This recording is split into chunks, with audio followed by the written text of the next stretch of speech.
Marcus stood at the threshold of their walk-in closet, the faint scent of Emily's lavender sachets still hanging in the air, but the meticulously arranged rows of her clothes, the tailored blouses, expensive workout gear, the dresses for client dinners, were simply gone. Hanger after empty hanger lined the rods, stark metal skeletons against the pale gray wall. His side remained untouched, his shirts and suits hanging in their usual neat ranks, emphasizing the sudden, brutal void opposite them. His heart gave a sickening lurch, a physical plummet that seemed to suck the air from his lungs. No, it couldn't be. Maybe she'd taken things to the dry cleaner, packed for an impromptu weekend trip with her girlfriends she'd forgotten to mention. His mind scrabbled for logical explanations, desperate to push away the cold dread snaking up his spine. He turned back, scanning the bedroom they'd shared for 8 years. Her jewelry box was gone from the dresser. Her collection of running shoes vanished from the rack by the door. The initial confusion began to solidify into a sickening certainty. This wasn't packing. This was an evacuation. Then he saw it. Taped squarely in the middle of the large, gilt-framed mirror above the dresser, the one they'd bought together on their honeymoon in Italy, was a single sheet of plain white paper, held fast by a piece of packing tape. His feet felt leaden as he crossed the room. Printed in Emily's neat, efficient script were 5 brutal words. The hollow echo of the empty closet seemed to follow Marcus out onto the back deck.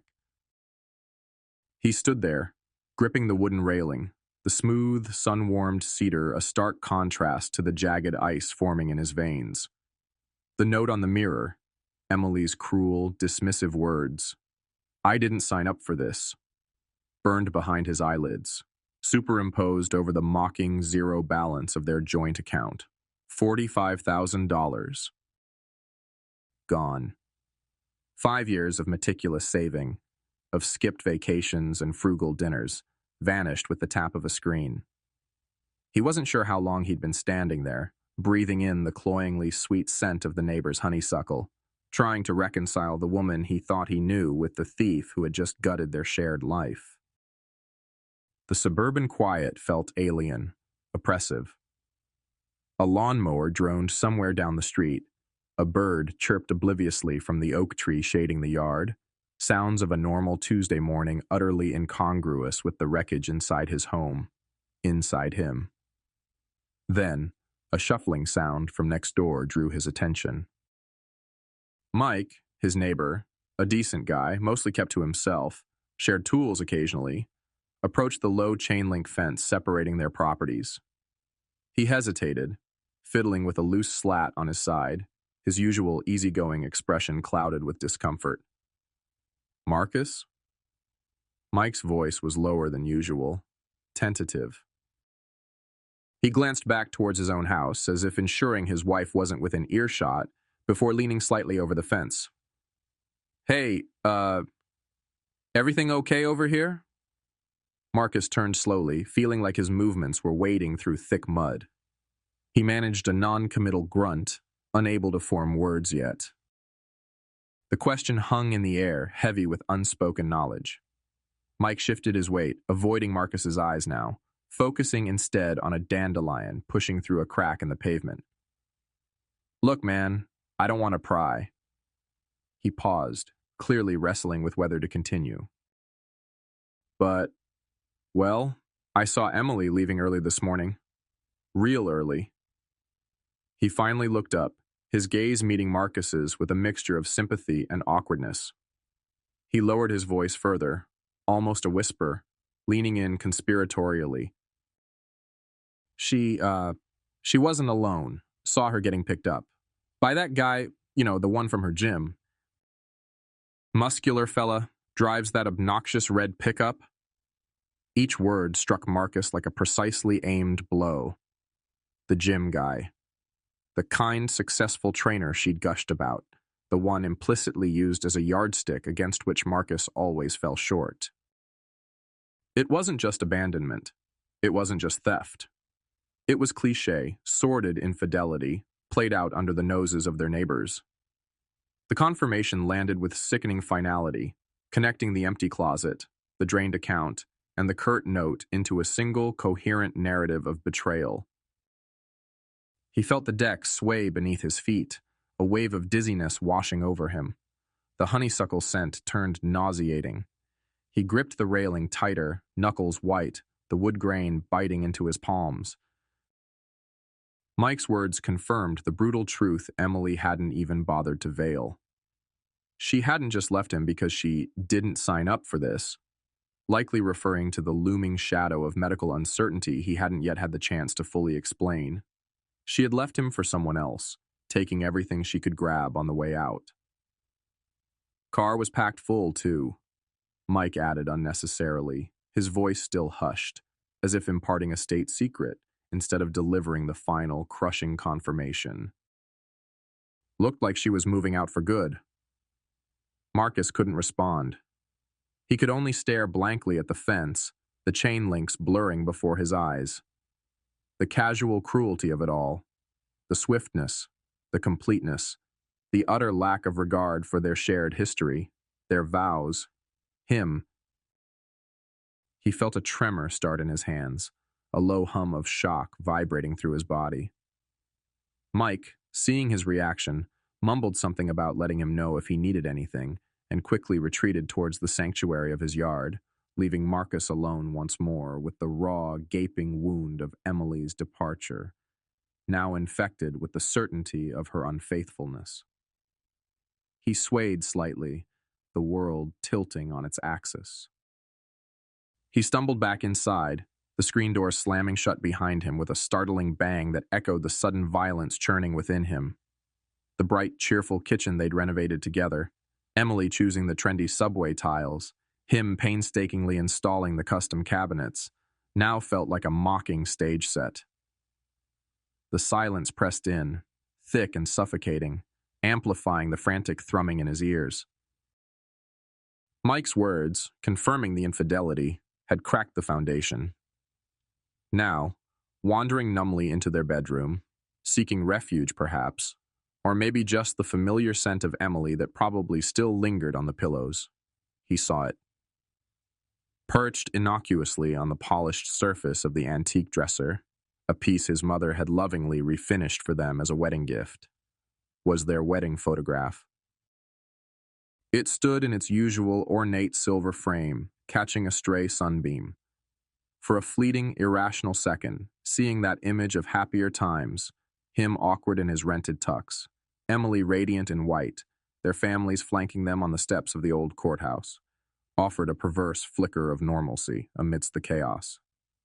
He reached for it, needing that anchor, that reminder of what had been real. And then he froze. His fingers hovered inches above the frame. Something was wrong. Wrong. His gaze snagged on a detail that his shocked mind initially refused to process. On his side of the photograph, standing proudly beside him, beaming with maternal pride, should have been his mother.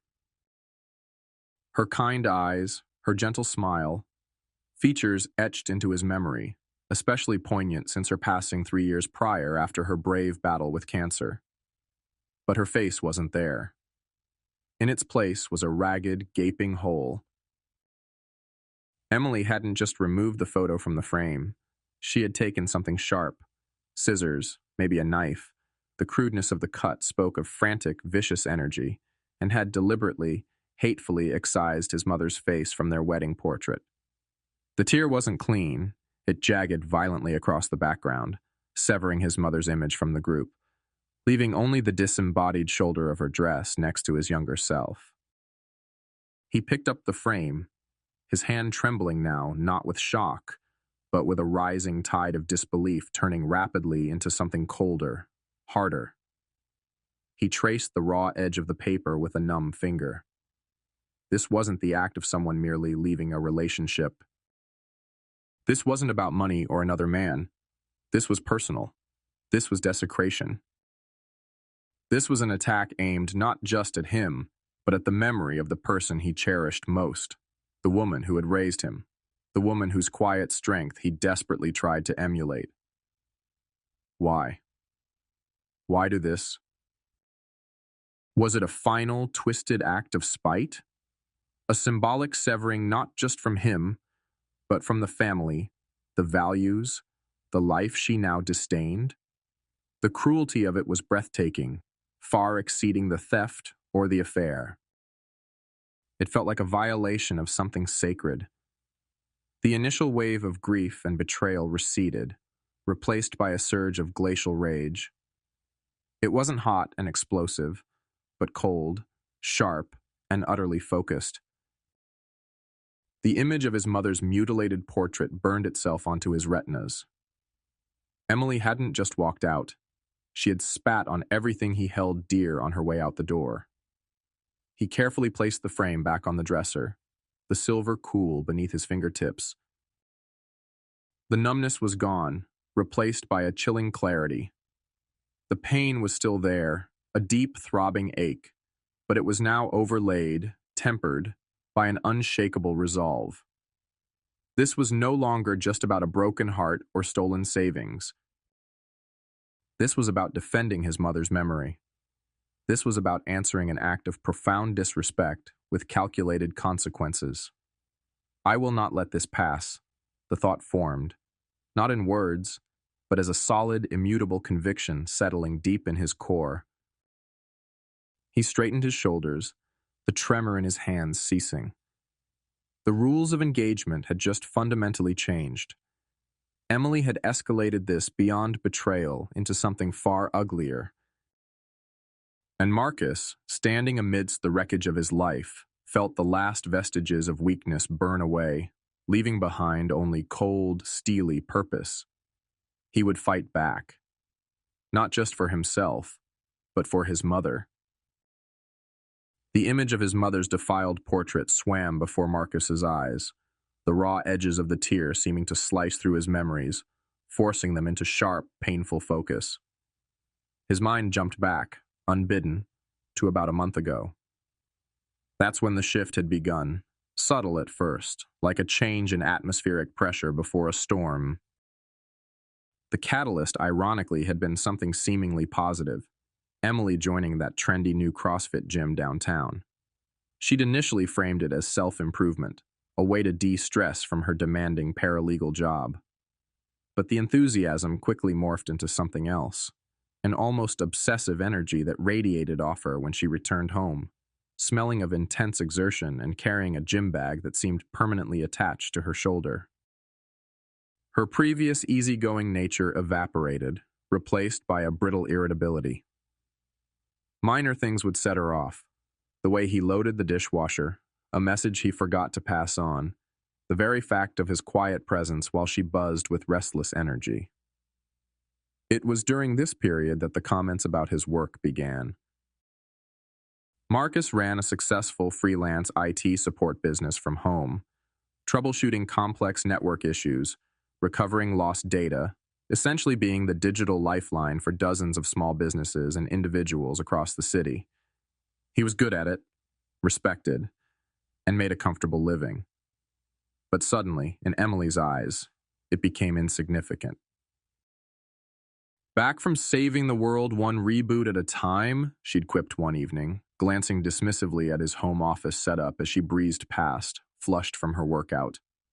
The remark hung in the air, laced with a condescension he hadn't heard before. Later that week, it became more direct. Don't you ever feel like, doing something more substantial? She'd asked, scrolling through her phone while he tried to tell her about a particularly challenging server recovery he'd pulled off. It's just computers. It's not exactly building an empire, is it? Then came the effusive praise for Chad. Chad, the trainer. Chad, the co-owner of the gym. Chad, who apparently possessed a near-mythical combination of business acumen, physical prowess, and profound listening skills. Chad was saying today how important it is to constantly push your boundaries, she'd announced over dinner, barely touching her food, her eyes bright with an unfamiliar fervor. He's not just about fitness, he's about mindset. He gets it. Another night. Chad's expanding the gym already, looking at a second location. He's so driven, you know. Doesn't just settle. Marcus recalled listening to these monologues with a vague sense of unease he couldn't quite pinpoint at the time. He'd tried to be supportive, nodding along, asking polite questions, attributing her newfound intensity to the endorphins or the competitive atmosphere of the gym. He'd dismissed the digs at his own career as her just venting stress. Now, standing in the ruins of their bedroom, the memory felt sharp, incriminating. Hindsight illuminated the pattern. The constant, unfavorable comparisons weren't just general dissatisfaction. They were specific. When she mentioned Brenda's husband getting another promotion or the luxury SUV Dave from her office just bought, she wasn't just making idle chatter. She was drawing lines, creating contrasts, implicitly highlighting everything Marcus wasn't compared to the men she now seemed to admire. Men like Chad, the successful ones, the driven ones, the ones who weren't just fixing computers. He remembered finding her distracted, often smiling faintly at her phone, guarding it more closely than usual. He'd put it down to work stress, group chats from the gym. He remembered her increasing absences, late sessions, team workouts, strategy meetings with Chad about gym marketing, excuses that seemed plausible enough at the time, but now reeked of flimsy fabrication. How had he missed it? How had he rationalized away the growing distance, the subtle barbs, the almost desperate admiration for a man he'd never even met? He'd wanted to believe in their marriage, in the foundation they'd built. He'd told himself it was just a phase, a rough patch. He hadn't wanted to see the cracks widening, hadn't wanted to acknowledge the possibility that the woman sleeping beside him was already mentally, and perhaps physically, halfway out the door, sizing up his perceived inadequacies against the allure of a different life, a different man. The memory settled heavily, another layer of pain atop the fresh wounds. The seeds of this betrayal hadn't been sown today.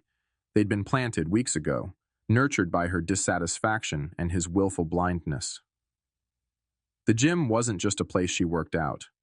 It was where she auditioned his replacement. Evening bled into the quiet suburban street, painting the sky in bruised shades of purple and orange. Inside the house, the silence felt different now. Not just empty, but charged, expectant.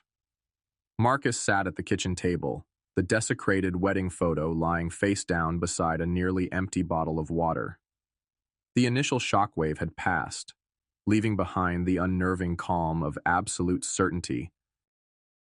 He knew what he had to do, but first, he needed to hear it from her, needed to gauge the depths of the deception.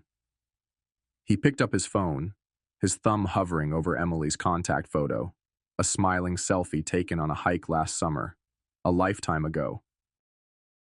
He wasn't calling to plead or rage, the sound of someone caught red-handed in an act far uglier than mere theft.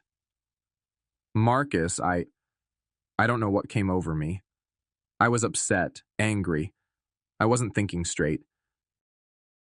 It was horrible, I know, unforgivable. Please, can we talk about this properly? And then came the pivot he'd half expected, the weaponization of their children. Think about Liam and Chloe, Marcus. We can't let this destroy us, not for them. I know I messed up badly, terribly, but maybe we can fix this. I can come back. We can talk to someone. We owe it to the kids to try. She launched into it then, a carefully constructed vision of reconciliation.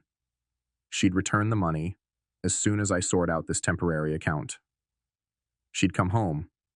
They'd go to counseling. They'd rebuild or forgive. The man who might have done that hours earlier, shattered by the empty closet and drained account, was gone. In his place was someone else, someone colder, more watchful. He was calling to confront, to hold a mirror up to her actions, however briefly. He hit dial. It rang 3 times, each chime grating on his raw nerves, before she answered. Her voice was guarded, slightly breathless, background noise suggesting she was out somewhere, perhaps in a car. Marcus, is everything okay? The faux concern dripped with insincerity. He could now hear it clearly as a bell. Emily. He kept his voice level, devoid of accusation, letting the weight of the unspoken hang between them. We need to talk about what happened this morning. There was a distinct pause, a fractional hesitation. Then, the shift. He could almost hear the click as the manipulative gears engaged. Her guarded tone dissolved instantly into a performance of choked-back sobs and frantic apologies. Oh, Marcus. I'm so sorry. I panicked. I saw the way you looked last night. I knew something was wrong, and I got scared.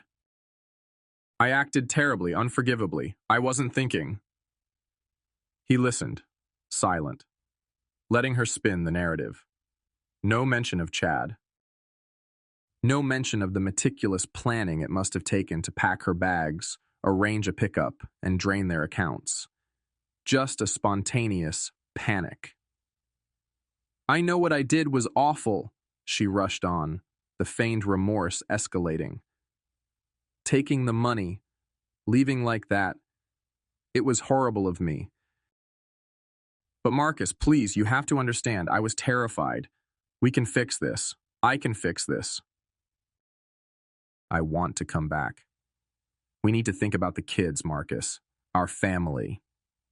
The invocation of their children, Lily and Tom, was a deliberate low blow, and he felt a flicker of the old anger. But he tamped it down. Stick to the plan. Gather information. You want to come back? He asked, keeping his tone neutral, questioning. Yes, desperately. The relief in her voice was almost palpable, relief that he seemed to be considering it, that her performance might be working. Look, I've been thinking. We can put the money back. Well, most of it. I had some immediate expenses, but we can figure that out. We can go to counseling. We can rebuild. I'll take a leave from work if I need to, help you through whatever it is you're dealing with. The vague reference to his health, delivered with calculated sympathy, almost made him sick. She trusted, slowly. She painted a picture of a path forward, emphasizing shared responsibility, mutual healing, all for the sake of their family. Her delivery was flawless, hitting all the right emotional notes: regret, maternal concern, a plea for redemption. But Marcus listened with growing suspicion. It was too smooth, too perfect. The sudden switch from panicked defensiveness about the photo to a fully formed reconciliation plan felt rehearsed. The emphasis on him trusting her, on them working through her betrayal, subtly shifted the burden. And the timing felt wrong. Someone capable of the cold-blooded planning required to empty accounts and arrange a getaway wouldn't suddenly pivot to genuine remorse over a single phone call, especially after desecrating a sacred memory. No, this wasn't remorse. This was damage control. This was phase 2 of her plan: lure him back in with false hope, neutralize him emotionally, perhaps gain access to remaining assets, or lull him into complacency while she plotted her next move with Chad. The flawless delivery, meant to soothe and persuade, instead screamed manipulation to his newly sensitized ears. I need to think, Emily, he said finally, cutting off her smooth assurances. His voice was weary now, the confrontation draining him more than he'd expected. Of course, honey. Take all the time you need, she replied instantly, her voice dripping with false understanding. Just know that I love you and I want to fix this. For us. For the kids. He ended the call without saying goodbye, the phone slipping slightly in his suddenly sweaty palm. He sank onto the edge of the bed, the silence rushing back in, heavier than before. He had his answer. The depth of her cruelty wasn't born of panic or stress. It was calculated, manipulative, and utterly remorseless beneath the carefully constructed facade. She wasn't just a thief and an adulteress. She was a consummate actress. And she thought he was her fool. The suspicion solidified into certainty.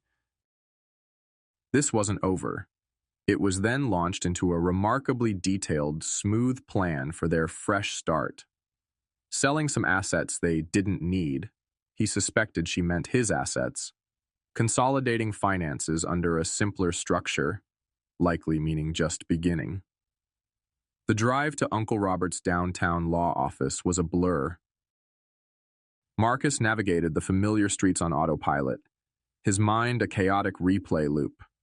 The empty closet, the zero balance, Mike's hushed confirmation, Emily's saccharine voice dripping false remorse over the phone, and above all, the jagged hole where his mother's face should have been. Disgust warred with a cold, nascent fury. The suspicion sparked by Emily's call had solidified into certainty. She wasn't trying to reconcile. She was trying to manipulate, to control the narrative, likely to secure whatever assets remained before disappearing completely with Chad. He needed help. Not just legal advice, but strategic counsel from someone he trusted implicitly. Robert Kendrick, his mother's older brother, was a seasoned corporate lawyer, semi-retired now but still possessing a razor-sharp mind and an unwavering moral compass. His office, overlooking the Spokane River, was a sanctuary of calm professionalism. Oak panels, leather chairs, the quiet dignity of decades spent navigating complex legal battles. It felt worlds away from the emotional wreckage Marcus had left behind at home. Robert greeted him with a warm but concerned handshake, his experienced eyes immediately detecting the turmoil beneath Marcus's forced composure. Marcus. Linda said it was urgent. Everything all right, son? Marcus sank into one of the leather chairs, the breath leaving him in a ragged sigh. No, Uncle Robert. Nothing is all right. He didn't just hand over documents. He laid out the entire sordid timeline, his voice low but steady, fueled by a grim determination. He started with the vague unease of the past month, the CrossFit gym, the trainer Chad, Emily's growing discontent and comparisons. He described coming home to the empty closet, the note, the drained bank account. He relayed Mike's confirmation of her leaving with the other man. He recounted the manipulative phone call, Emily's feigned remorse, and perfectly crafted reconciliation plan. Then, he paused, reached into the inner pocket of his jacket, and carefully withdrew the silver frame. He placed it gently on Robert's immaculate mahogany desk, turning it so his uncle could see. And then, Marcus said, his voice thick with suppressed emotion, I found this. On the dresser, she cut Mom out. Robert leaned forward, initially uncomprehending. He picked up the frame, his expression shifting from professional concern to stunned disbelief, then hardening into a quiet, controlled fury Marcus had rarely seen. He stared at the mutilated photograph, at the violent tear across his sister's image, for a long, silent moment. The air in the room grew heavy. When Robert finally looked up, his eyes were glacial. The calculating cruelty, Robert murmured, shaking his head slowly, placing the frame back down as if it were contaminated. To do this isn't just abandonment, Marcus. This is malicious. Vindictive. He pushed aside the file he'd been working on, giving Marcus his full, undivided attention. The semi-retired ease vanished, replaced by the focused intensity of the lawyer he'd always been. Okay. Forget reviewing what was. We need to plan what is and what will be. Show me everything you have. The deed to the cabin your grandfather left you, the title for the Camaro, the latest bank statements showing the withdrawal, copies of your joint accounts, credit cards, anything. Marcus produced the folder he'd started compiling weeks ago, initially just as a just-in-case measure prompted by Emily's restlessness, now grimly essential. As Robert methodically examined the documents, Marcus recounted the details. The $45,000 withdrawal timestamped shortly after Emily would have left the house. The fact the Camaro title, though listing her name as intended co-owner, had never been officially filed with the DMV after his mother got sick and things got delayed. The separate account he'd set up for the potential sale of the inherited cabin land, currently empty but legally distinct. Robert listened intently, occasionally asking sharp, clarifying questions. The house mortgage, whose names? Joint. Life insurance?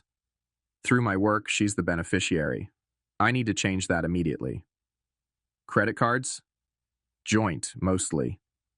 Right, Robert said, tapping a pen on a legal pad. She's played her hand regarding the liquid cash. Her performance on the phone suggests she thinks she can manipulate you into giving her access to, or control over, the remaining non-liquid assets. The house equity, the car, maybe even the cabin. He looked at the desecrated photo again. And the personal nature of this, he gestured towards the frame, suggests she's capable of anything if she feels cornered or thwarted. They didn't just review the documents anymore. They strategized. Defense. Secure everything possible immediately. Close the joint safe deposit box if they had one. Alert the banks about potential unauthorized activity on joint credit cards. Change beneficiaries on insurance and retirement accounts. Officially file the Camaro title solely in Marcus's name before Emily could make a claim based on the unsigned paperwork. Freeze any joint lines of credit. Counterattack. Gather formal evidence. Subpoena bank records to formally trace the $45,000 transfer. Document Mike's witness statement. Preserve the note and the screenshot. Keep the violated photograph as irrefutable evidence of malice and emotional distress. Record any further communication attempts from Emily, legally, if possible. Anticipate her next move, likely a formal divorce filing demanding half of everything, conveniently omitting the funds she'd already taken. She thinks you're reeling, Marcus, Robert stated, his voice firm. She thinks you're emotionally compromised, maybe financially strapped, depending on what she knows about your work. She's counting on you being too overwhelmed to fight back effectively. Especially, he added grimly, if there's health news you haven't shared yet? The question hung in the air, perceptive. Marcus hesitated, then nodded, briefly explaining the reason for the doctor's visit he hadn't even had yet, the appointment scheduled for the following week that now felt overshadowed by this personal catastrophe. Robert's expression tightened further. All the more reason to move decisively. We protect what's yours, document her actions, and prepare for her lawyer's inevitable demands. This won't be pleasant, but she started this war, Marcus. We will finish it. Leaving Robert's office an hour later, Marcus felt exhausted but strangely anchored. The path forward was fraught, ugly, but it was clear. He wasn't just reacting anymore. He was preparing to fight back, armed with the truth, legal counsel, and the cold, hard resolve forged in the face of unimaginable cruelty. It was the following evening. Marcus had spent the day methodically following Robert's initial advice, contacting banks, reviewing insurance policies online, and the mundane administrative tasks, feeling surreal against the backdrop of his life imploding. He was sitting at the kitchen table, staring blankly at a utility bill, when the doorbell rang. His heart gave a sickening lurch. He wasn't expecting anyone. Through the peephole, he saw her. Emily. She stood on the porch, shoulders slumped slightly, her usually immaculate hair looking a little less styled, her face carefully arranged into an expression of weary concern. She wasn't carrying a gym bag. She clutched only her purse, looking smaller, almost vulnerable under the porch light. It was a masterful performance, calculated to disarm. He hesitated, every instinct screaming at him to keep the door locked, to tell her through the wood to contact his uncle. But Robert's voice echoed in his mind. Gather evidence, understand her endgame, don't reveal your hand too soon. He needed to see this through, however repulsive it felt. Taking a deep, steadying breath, he opened the door. "Emily," he said, keeping his voice neutral, blocking the doorway slightly. "Marcus," she breathed, her eyes expertly conveying relief and anxiety, meeting his. "Oh, thank goodness you're here. Can I come in? Just for a minute?" "Please?" He stepped aside, the familiar scent of her perfume, a fragrance he once loved, now associated with deceit, drifting past him as she entered the hallway. She glanced around the entryway, her gaze lingering for a fraction of a second on the spot where the wedding photo usually hung before quickly looking away. How are you?" she asked, turning back to him, her voice soft, laced with apparent worry. "Trying to figure things out," Marcus replied curtly, not offering her platitudes or comfort. He gestured towards the living room. "What do you want, Emily?" She followed him in, perching tentatively on the edge of the sofa. Their sofa.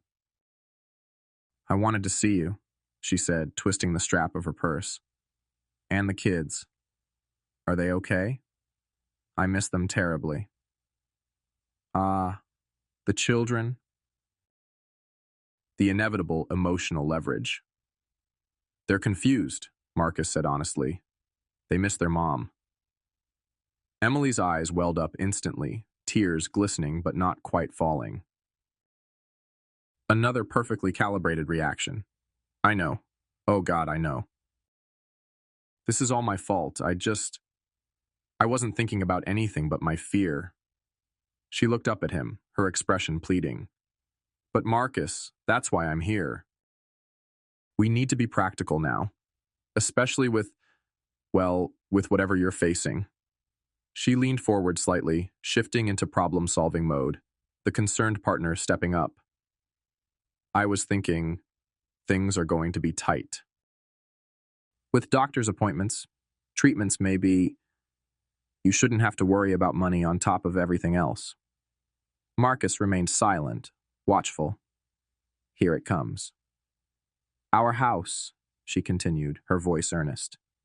"We have so much equity built up in it. All the work we did, maybe we should think about refinancing or taking out a home equity line of credit. Just to create a cushion, to make sure you have access to funds for the best possible care without stress." The framing was insidious. Her idea presented as a solution for his presumed upcoming medical needs, using the equity they built to secure his well-being. It sounded so reasonable, so caring, if one didn't know she'd already stolen their entire liquid savings and was planning a future with someone else. "Refinance?"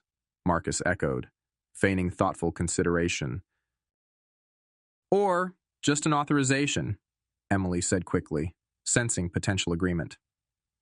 "So I can handle the paperwork, talk to the bank for you, take that burden off your shoulders while you're focusing on your health."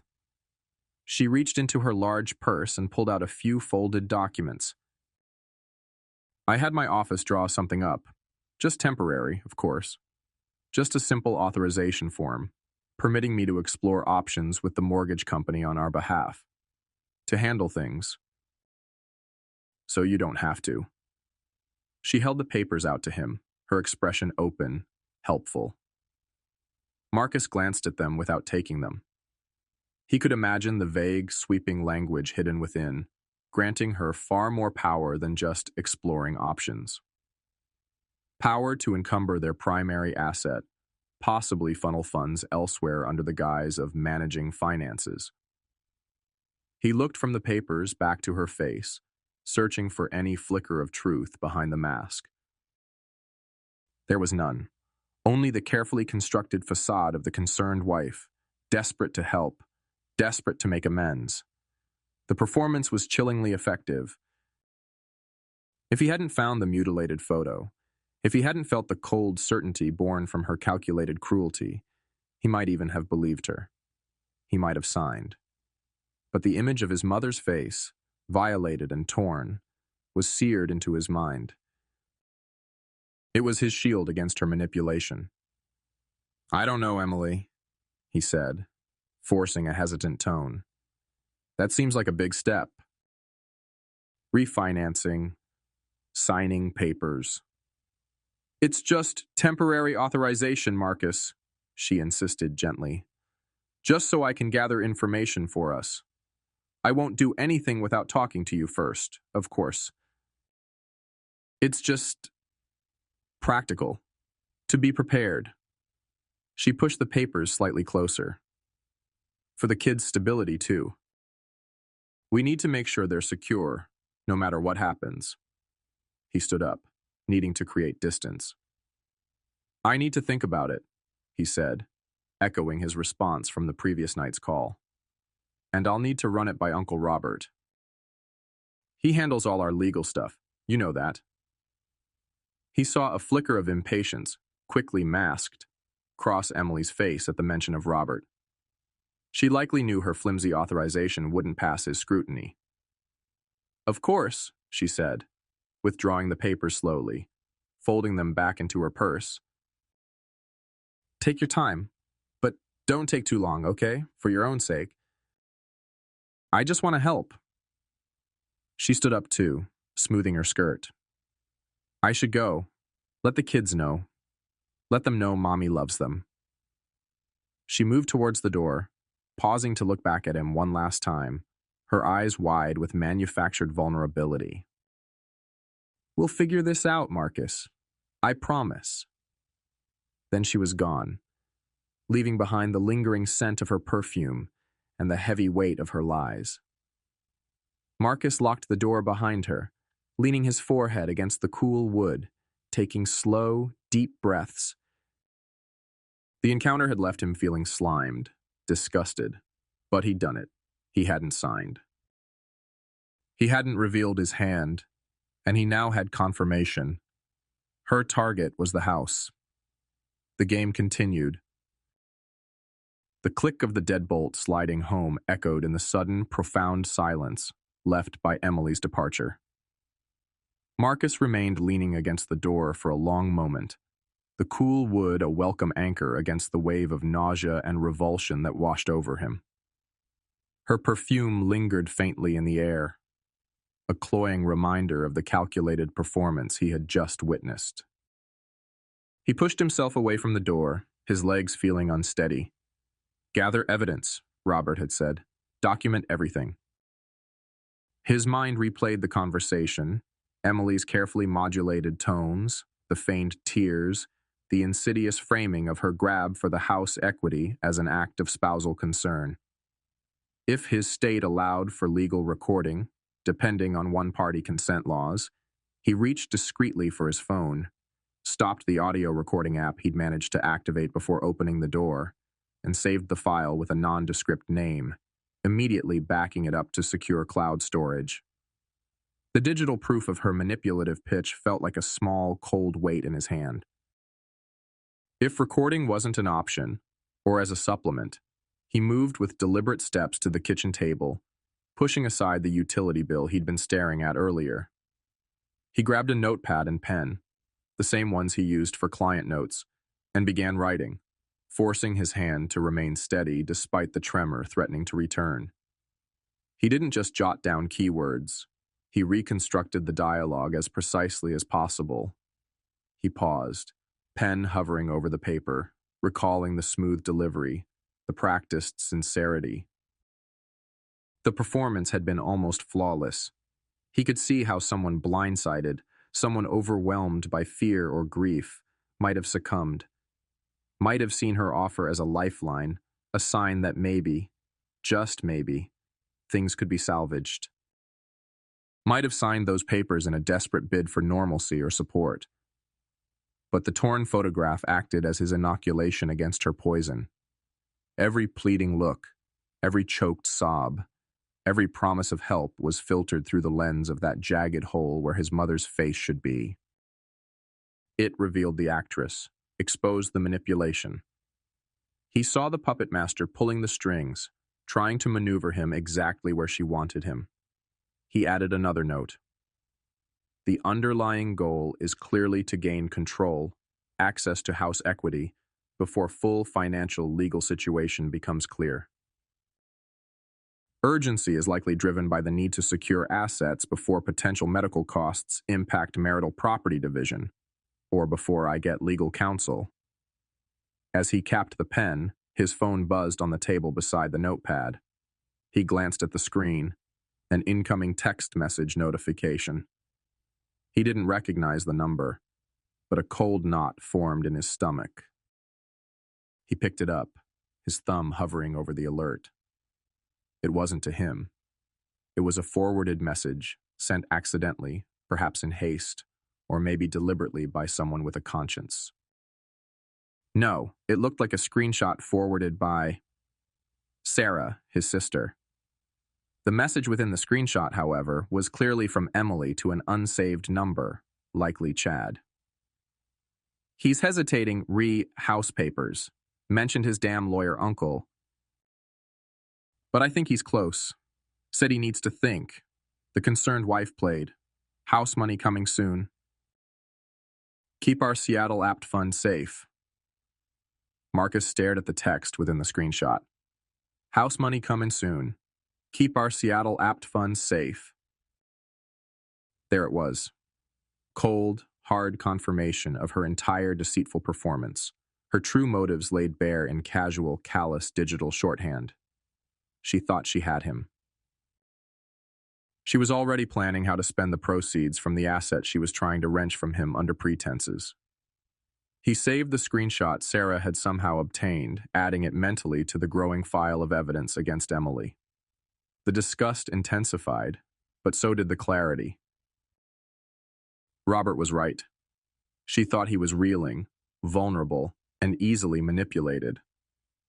She had no idea the man she left behind was now watching, documenting, and preparing. He hadn't signed. He hadn't fallen into her trap. And he had just received another crucial piece of ammunition.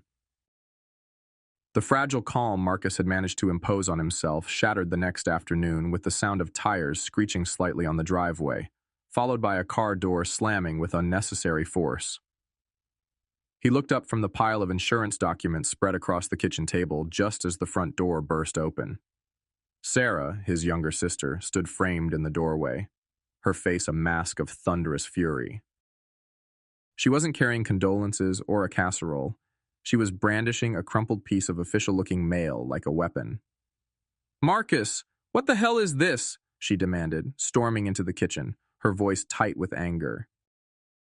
She slammed the paper down on the table amidst his scattered documents. It was a delinquency notice from a bank he didn't even use, regarding a personal loan. He picked it up, confused. "Sarah, what are you talking about? I don't have a loan with—" His voice trailed off as his eyes focused on the details. Loan amount, $20,000. Origination date, 3 weeks ago.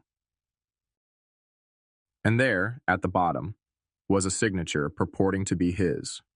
A sloppy, hurried imitation that nonetheless bore a superficial resemblance. "Don't tell me you don't know!" Sarah shot back, pacing the kitchen floor like a caged tiger. $20,000, Marcus. Taken out weeks ago. And the first I hear about it is a late notice. Are you in some kind of trouble? Is Emily in trouble? Why didn't you tell me? How could you sign for something like this without— I didn't sign this, Sarah, Marcus interrupted, the blood draining from his face as the implication hit him.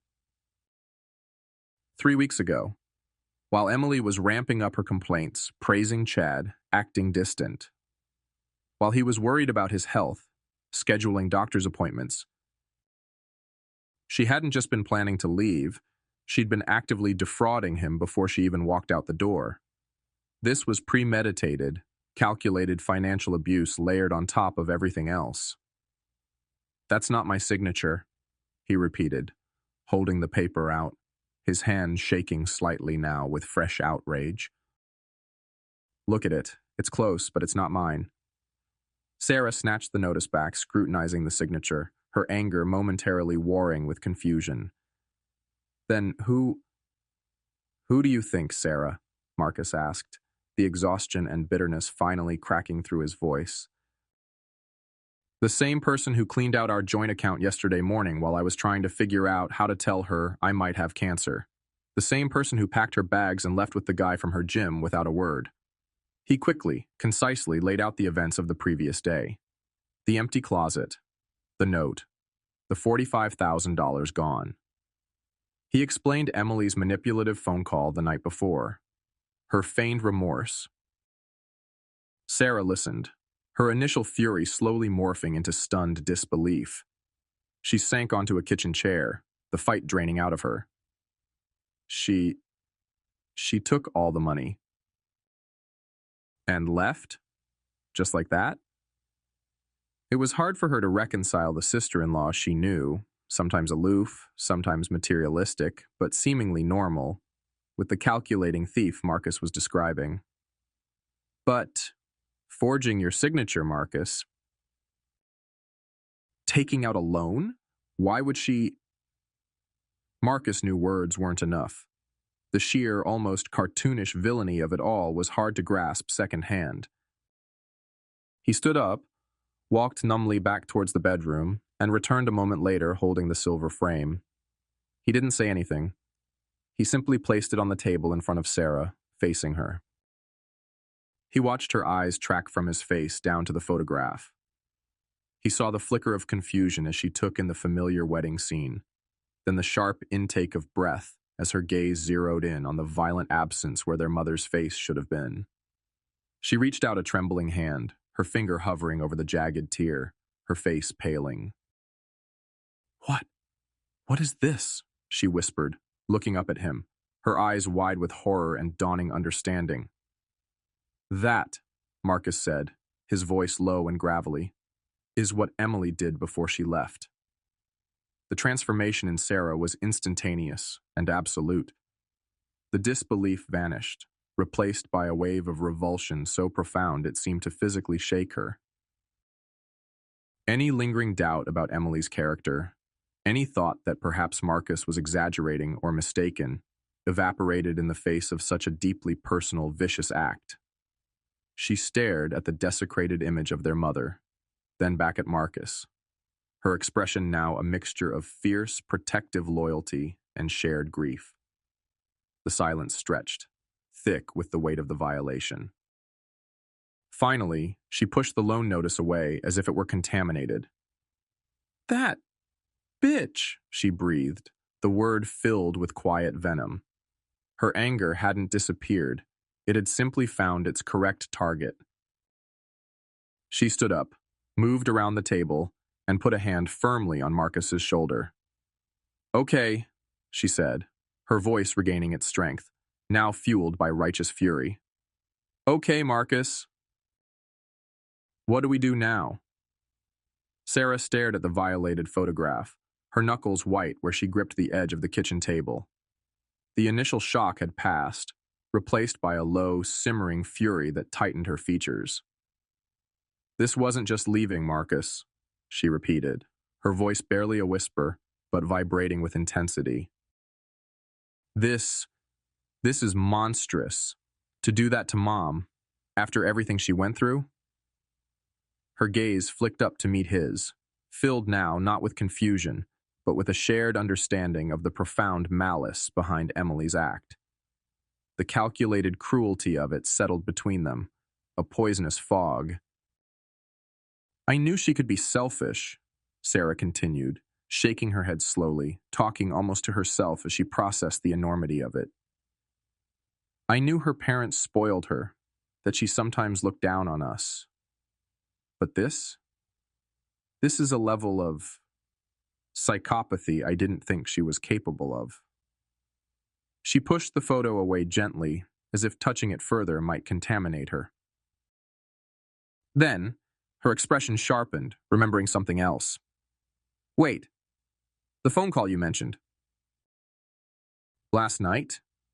Where she pretended she wanted to come back for the kids? Marcus nodded grimly. Played the part perfectly. Said she panicked, wanted to fix things, go to counseling, laid out a whole plan. Sarah's eyes narrowed. She reached for her phone, tapping the screen with sharp, angry jabs. Because right after you must have hung up with her, I got this. She turned the phone around, displaying a text message thread. Marcus leaned in. It was the same incriminating text he'd received as a screenshot forwarded from Sarah just hours earlier. Emily bragging to Chad about manipulating Marcus regarding the house papers. She sent it to me, Sarah explained, her voice laced with disgust. By mistake. Must have been texting him right after talking to you and chose the wrong contact. At the time, she admitted, a flash of embarrassment crossing her face for her earlier accusations. Before I knew about any of this, she gestured towards the loan notice in the photo. I just thought it was bizarre.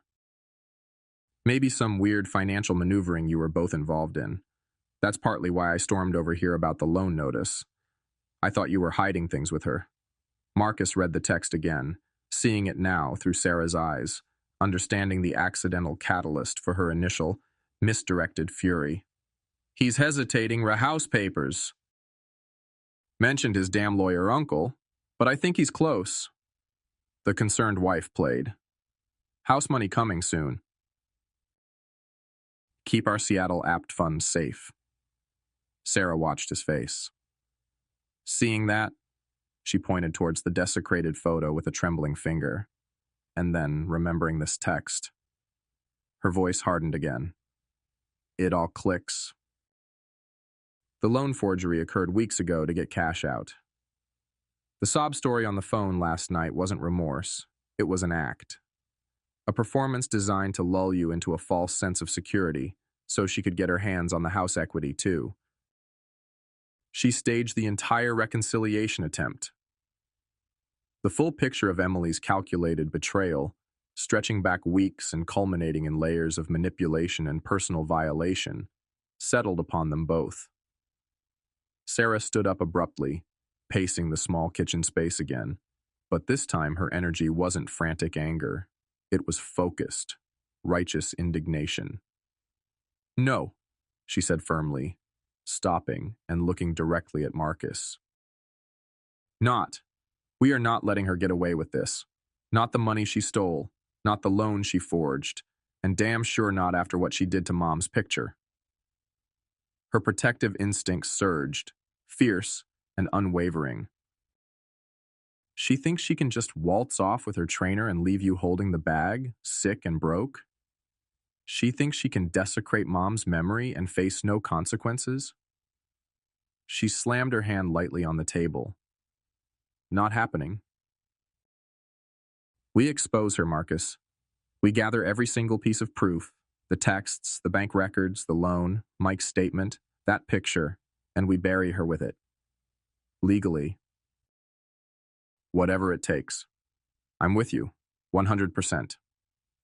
The sheer force of her conviction was a balm to Marcus's raw nerves. He wasn't alone in this fight. He had his sister, fierce and loyal, standing shoulder to shoulder with him.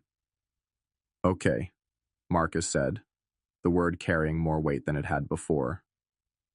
He felt a surge of energy, pushing back the exhaustion. Okay, what did Uncle Robert say? What's the first step?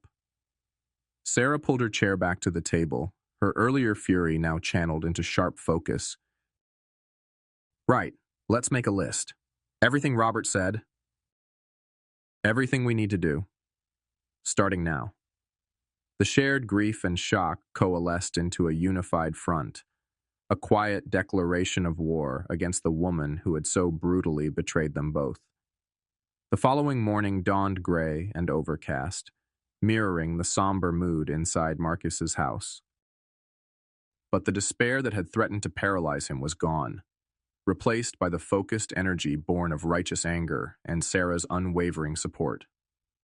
Armed with coffee, the list they'd compiled the night before, and grim determination, they set out to execute the first phase of Uncle Robert's defensive strategy.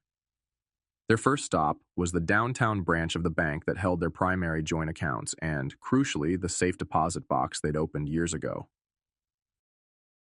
Sarah drove, her presence a silent, solid reassurance beside him. Walking into the bank lobby felt strange, almost illicit, like they were enacting a clandestine operation rather than managing personal finances. Marcus approached the customer service desk, Sarah standing slightly behind him, a protective sentinel. He explained calmly to the bank representative that due to unforeseen personal circumstances, he needed to close their joint safe deposit box immediately and open a new one solely in his name. He produced his key and identification. The representative, professional and discreet, processed the request without invasive questions, though Marcus caught a flicker of curiosity in her eyes. The process involved retrieving the existing box from the vault. As the heavy metal container slid out, Marcus felt a knot tighten in his stomach. Inside lay the essential documents of their shared life. The deed to the house, the original title for the '71 Camaro he'd painstakingly restored, the title he'd intended to update with Emily's name but hadn't, the deed for his grandfather's cabin property, spare keys, a few pieces of his mother's jewelry he'd kept safe. Seeing them now felt like unearthing relics from a buried civilization. Methodically, he transferred the contents into the new, smaller box registered only under his name and biometrics. Sliding the old, empty box back felt symbolic, closing a door, sealing off a part of his past that Emily could no longer access or contaminate. He also flagged their joint checking and savings accounts, or what little remained after Emily's withdrawal, for monitoring and ensured no further large withdrawals or transfers could occur without dual authorization or his explicit, in-person consent. He updated contact information and security questions, effectively locking Emily out digitally as well. Their next stop was the Department of Motor Vehicles. The familiar bureaucratic bustle and smell of stale coffee felt jarringly normal. Marcus clutched the original Camaro title, the one listing only him as owner, along with the incomplete application form they'd filled out months ago, intending to add Emily as co-owner. That form, thankfully, had languished in a pile of paperwork, forgotten during the stress of his mother's final months, and never officially submitted. He explained the situation carefully to the clerk, that he had intended to add his wife as co-owner, but the paperwork was never finalized and submitted due to personal circumstances, and now, given a change in marital status, he needed to ensure the title remained solely in his name as originally issued. He provided the original title and his identification. There were a few questions, a check in the system to confirm no pending co-ownership application existed, but ultimately, because the process to add her had never been completed, reaffirming his sole ownership was straightforward. He walked out of the DMV holding the newly confirmed official title document, bearing only his name. It felt solid, definitive in his hand. Another loophole closed. Another asset secured from Emily's potential grasp. That classic car represented years of his sweat, patience, and passion. A tangible piece of his identity she couldn't touch. Driving away from the DMV, Sarah glanced over at him. "Two down," she said quietly, a grim satisfaction in her voice. Marcus nodded, looking out the window. Each administrative task completed felt like reinforcing a defensive wall, brick by careful brick. They weren't just reacting anymore. They were actively dismantling the access and control Emily might have assumed she still possessed. They were tightening the net, cutting off her options before she even realized they were closing. The fight was far from over, but these small, decisive victories felt crucial, shoring up his position for the inevitable legal battle to come. Lisa Chen's office exuded competence. It wasn't as overtly luxurious as Richard Carter's likely was, nor as steeped in tradition as Uncle Robert's, but it was modern, efficient, and radiated a sharp, focused energy. Bookshelves lined one wall, filled not with dusty tomes, but with current legal journals and neatly organized binders. Lisa herself, recommended by Robert as a tenacious litigator specializing in complex family law and financial disputes, possessed a calm, analytical demeanor that immediately inspired confidence. Spread across her wide conference table was the wreckage of Marcus and Emily's marriage, laid bare in paper and digital form. Printouts of the bank statements showing the abrupt $45,000 withdrawal, time-stamped and stark. The delinquency notice for the fraudulent $20,000 loan, alongside a preliminary report from a handwriting analyst Robert had quickly engaged, deeming the signature highly likely forged. Copies of the text messages, Emily's cloyingly insincere attempts at reconciliation with Marcus, contrasted sharply with the damning, accidentally forwarded text to Chad, revealing her true intentions about the house money and the Seattle Apt Fund. A notarized, sworn statement from one Kevin Chad Bartlett. Robert had tracked him down through gym ownership records. Bartlett, it turned out, had been unceremoniously dumped by Emily shortly after she secured the initial $45,000. Realizing she likely had no intention of actually funding his dream gym expansion in Seattle.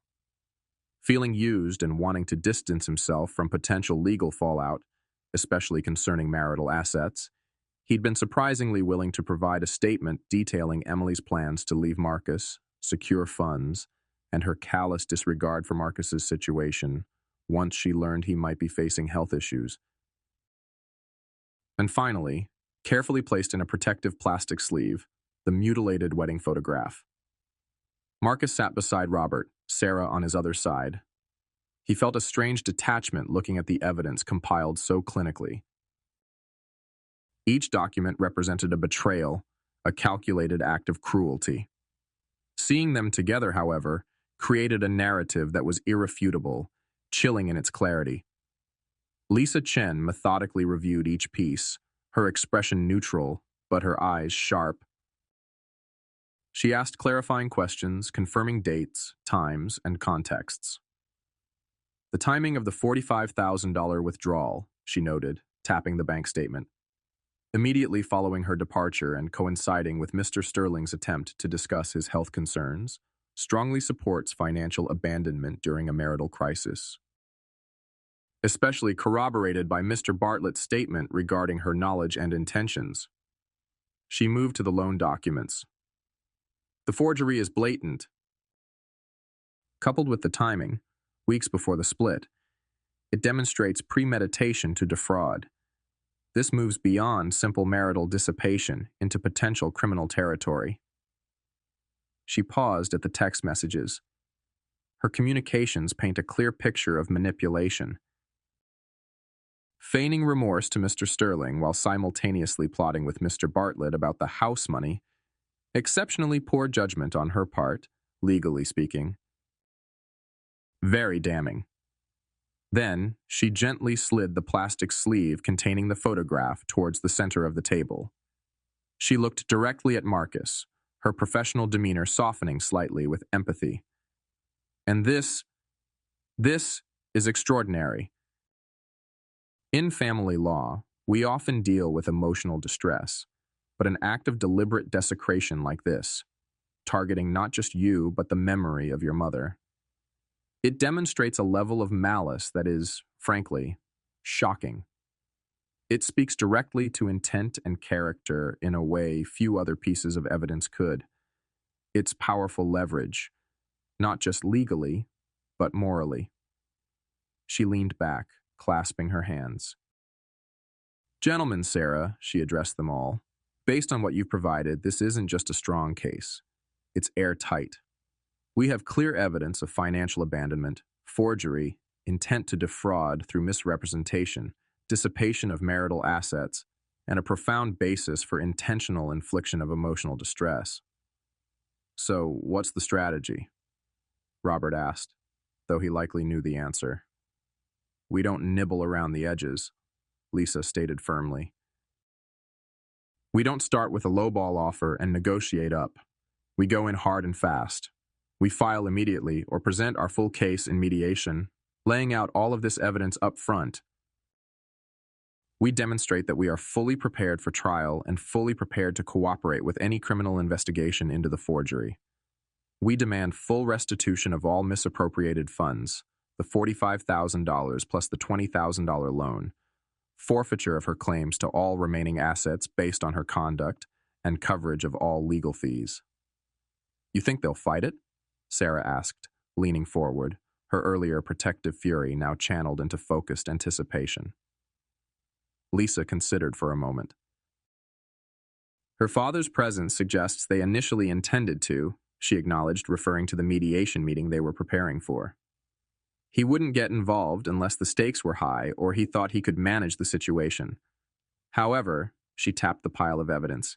Faced with this, the forgery, the texts, Bartlett's statement, and especially that photograph, the risk of public exposure and potential criminal liability is immense. A drawn-out court battle would be catastrophic for Emily's reputation, and possibly her father's by association. My professional assessment: they'll posture, they might bluff, but ultimately, faced with irrefutable proof, they will fold to avoid a public incineration. They will settle on our terms. Marcus looked at the evidence, then at his uncle, his sister, and the confident lawyer before him. He felt a grim sense of readiness. Emily had underestimated him, counting on his grief, his potential illness, his perceived lack of resources.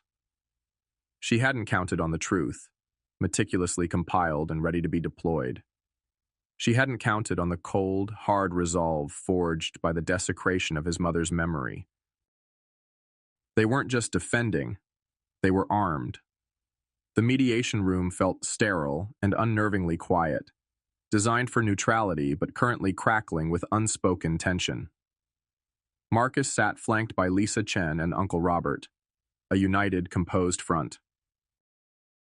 Across the polished table sat Emily, her lawyer, a portly man named Henderson with a perpetually weary expression, and, significantly, Emily's father, Arthur Davenport, the prominent corporate attorney whose presence radiated disapproval and carefully masked paternal intervention. Davenport wasn't officially representing Emily, but his sharp, appraising gaze made it clear who was truly assessing the situation.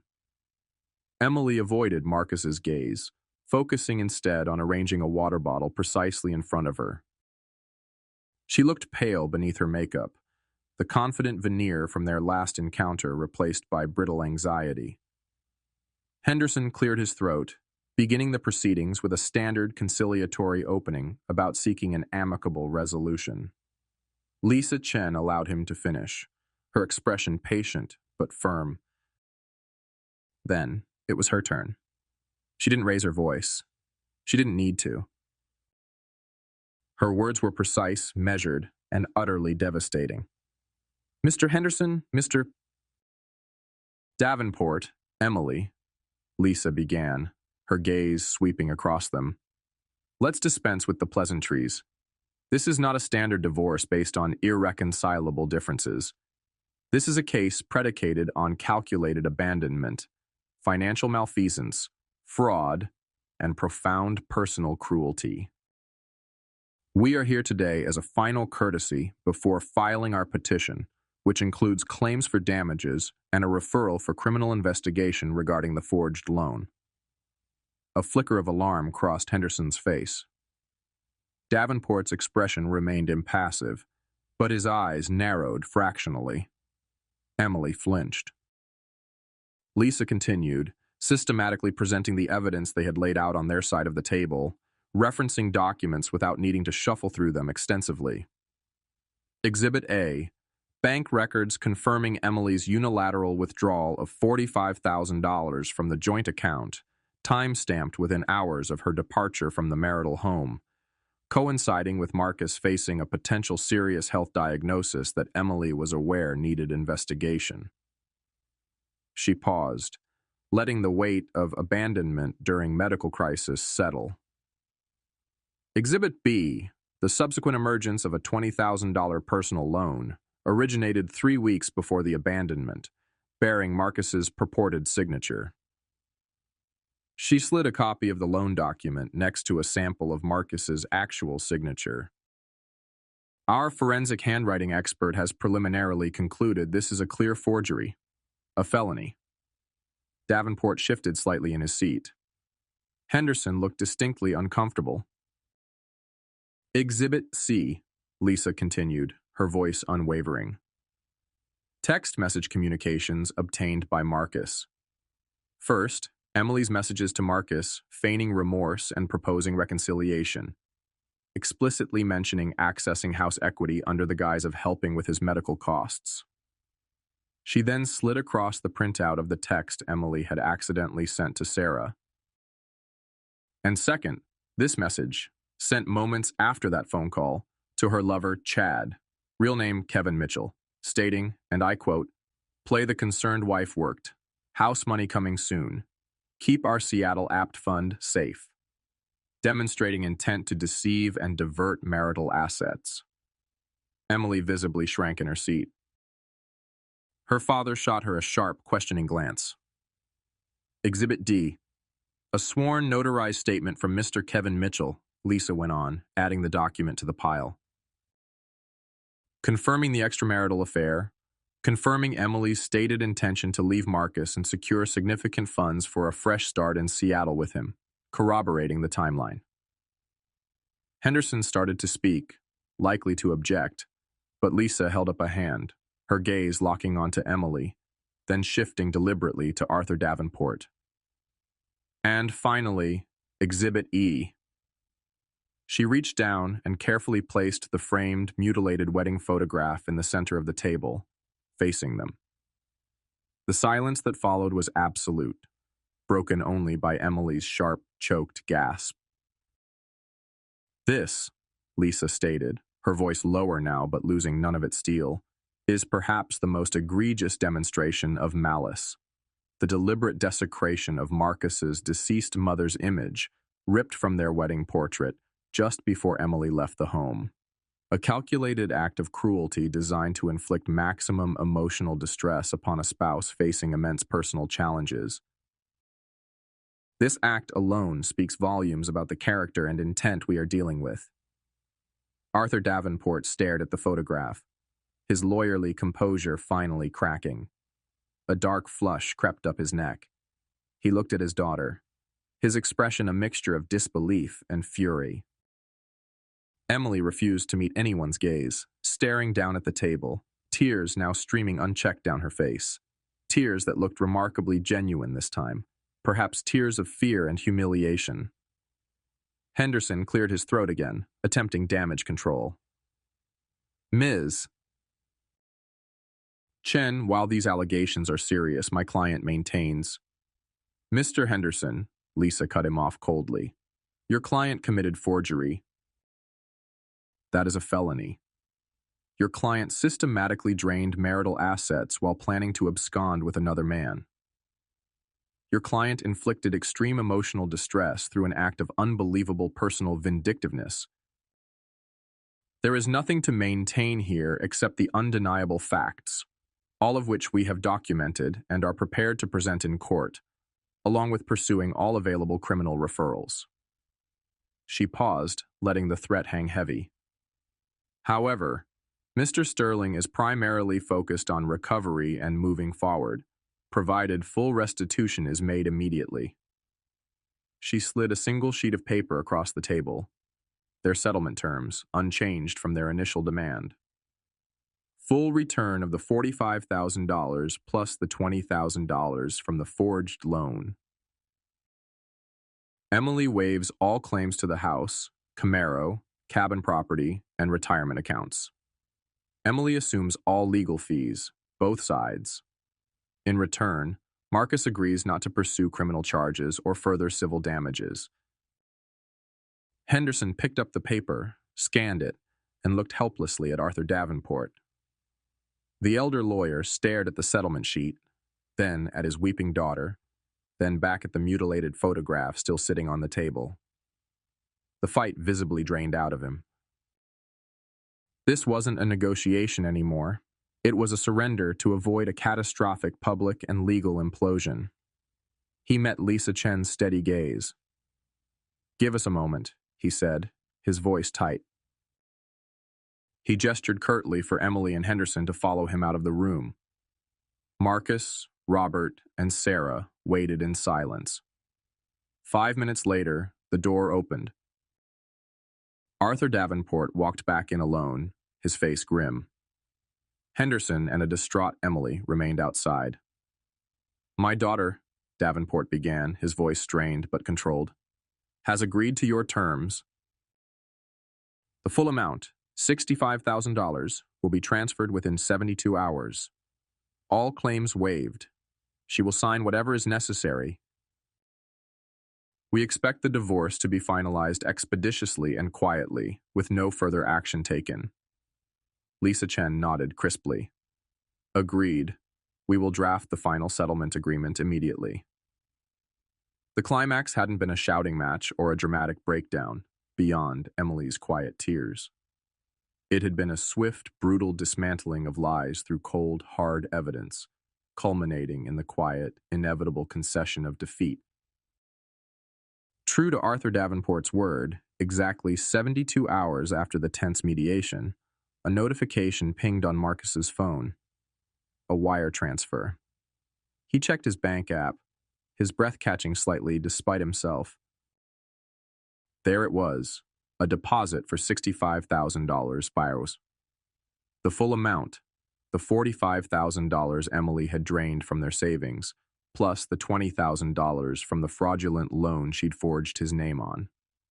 Seeing the number, solid and real after weeks of financial uncertainty layered atop emotional devastation, didn't bring joy, but a profound, weary sense of restitution. It was the tangible proof of their surrender, the return of what was rightfully his, extorted back through the force of undeniable truth. That afternoon, Marcus didn't celebrate. Instead, he sat down at his kitchen table and methodically began paying bills. He transferred funds to cover the outstanding balance on the fraudulent loan, erasing that particular violation. He made significant payments towards the initial diagnostic tests and consultations related to his health scare, costs that had loomed large when he thought his savings were gone. He set aside funds for his ongoing deductible and potential future treatments, creating the very cushion Emily had pretended to offer while trying to steal more. Each transaction felt like reclaiming a piece of his life, plugging a hole punched by Emily's betrayal. It wasn't triumphant, it was necessary, like resetting a dislocated bone, painful, but essential for healing. A week later, he sat in Lisa Chen's quiet office, Sarah beside him for support, signing the final divorce decree. The document felt strangely anticlimactic in his hands. It formally dissolved the marriage based on the terms agreed upon. Emily received nothing beyond her personal belongings, waived all claims, and was responsible for her sizable legal fees. Her signature was already on the page, likely obtained by her father and lawyer without further fanfare. As Marcus added his signature, the pen scratching firmly on the line, he didn't feel anger or sadness, just a quiet finality. It was the formal severing of a bond already brutally broken by betrayal and desecration. The legal battle was over, won not through courtroom drama, but through meticulous preparation and irrefutable evidence. Lisa stamped the document, offering Marcus a professional but understanding smile. "It's done, Marcus, officially." Walking out into the bright afternoon sun with Sarah, Marcus felt lighter, yet undeniably scarred. The wounds Emily inflicted, the theft, the infidelity, the forgery, the monstrous act with his mother's photograph, wouldn't simply vanish with a signature or a bank transfer. They were part of his story now, etched into his memory. "How are you feeling?" Sarah asked gently as they reached his car. He paused, considering. "Relieved," he admitted, "and tired. But," he looked at her, a flicker of something stronger in his eyes, "not broken. She didn't break me." There was no elation, no desire to gloat or celebrate Emily's defeat. But as they drove away from the lawyer's office, Marcus felt a quiet surge of empowerment. It wasn't the hollow pride of revenge, but the solid affirmation that he had stood his ground, defended himself and his mother's memory, and forced accountability where there could have been none. Justice, in its own cold, imperfect way, had been served. He had taken back control. And despite the scars, that felt like a victory worth acknowledging. 6 months. Half a year measured not just in calendar days, but in chemo cycles, blood tests, scans, and the slow, arduous climb back towards something resembling normalcy. Marcus sat in his oncologist's brightly lit office, the familiar scent of antiseptic cleaner less daunting than it used to be. The doctor, a woman with kind eyes and a pragmatic manner, smiled across the desk. "Well, Marcus," she said, setting down his chart, "the scans are clear. Blood work is excellent.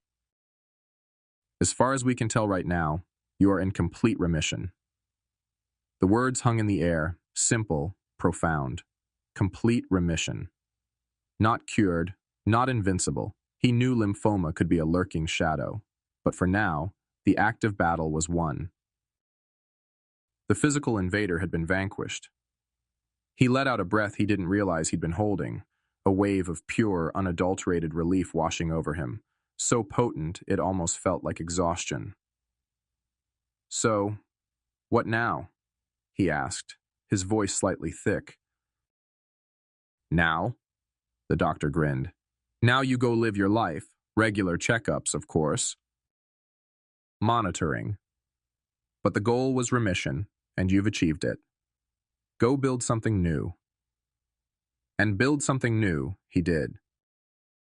With Sarah's unwavering support, she'd helped him pack, sort, and navigate the emotional logistics.